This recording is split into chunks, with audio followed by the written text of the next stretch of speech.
రాష్ట్రంలో విద్యారంగ అభివృద్ధికి సీఎం జగన్మోహన్ రెడ్డి అమలు చేస్తున్న సంస్కరణలు చక్కని ఫలితాలనిస్తున్నాయి. ఇందుకు తాజాగా ఎకనమిక్ అడ్వైజరీ కౌన్సిల్ విడుదల చేసిన state of foundational literacy and numeracy in India నివేదిక దీన్ని నిరూపించింది.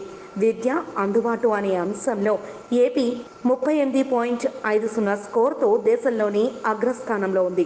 గత కొన్నేళ్లుగా అక్షరాస్యత, ఇతర అంశాలలో అగ్రస్థానంలో ఉన్న కేరళ ఈ విషయంలో మాత్రం ఏపీ కన్నా తక్కువగా 36.55 స్కోర్ను సాధించింది.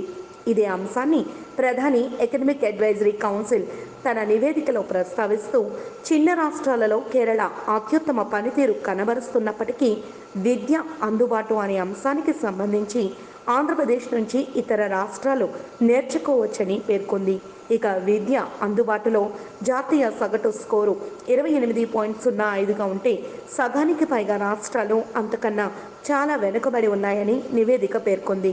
ఇందులో రాజస్థాన్ 25.67, గుజరాత్ 22.28, బీహార్ 18.23 స్కోర్ను మాత్రమే సాధించాయి. ఆంధ్రప్రదేశ్లో నాడు నేడు అని ప్రభుత్వ పాఠశాలలను ఉన్నతంగా తీర్చిదిద్దడంతో పాటు ఇంగ్లీష్ మీడియం, డిజిటల్ విద్యా బోధన, మంచి పౌష్టికాహారం వంటి అంశాలు ప్రశంసనీయమని ఈ కమిటీ పేర్కొంది.